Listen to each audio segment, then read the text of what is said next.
Okay, so this is rational exponents with whole number bases. So again, I'm just going to do a quick recap. If I have the square root of x, it's x to the 1/2.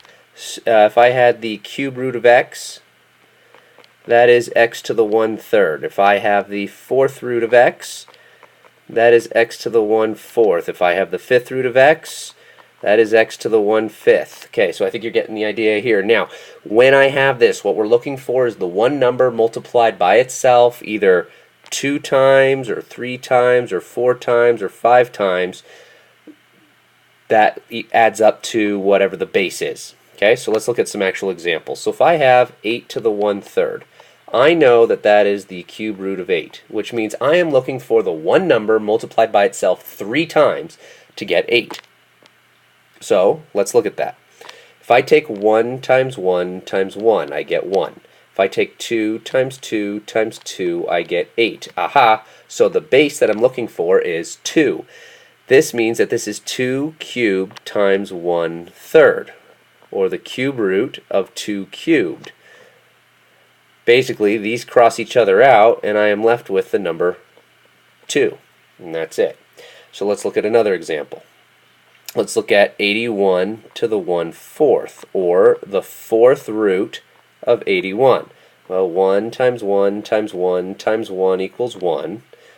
2 times 2 is 4, times 2 is 8, times 2 is 16, so that's not it. 3 times 3 is 9, 9 times 3 is 27, 27 times 3 is 81. So this is 3 to the 4th, which is equal to 81.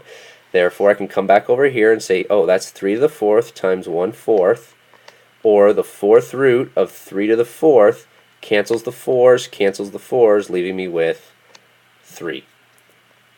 Okay? And so that's that. Let's say you had, I'm going to do 2 more here real fast, or 1 more at least.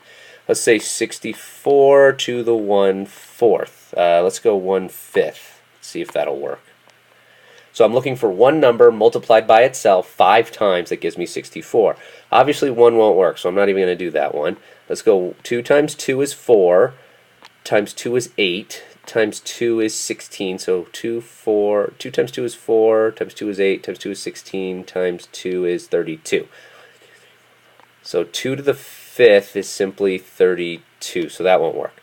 So let's go 4 times 4 is 16, times 4 is 64.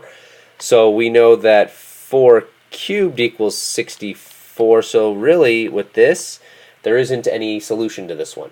Okay, so you got to be aware of that. But if I had 64 to the 1/3, we would know that would be the cube root of 64, and we can see here that 4 cubed is 64. So 4 cubed 1/3, cube root of 4 cubed. The cubes are gone, leaving me with 4. Okay? Because that just becomes 4 to the 1st power.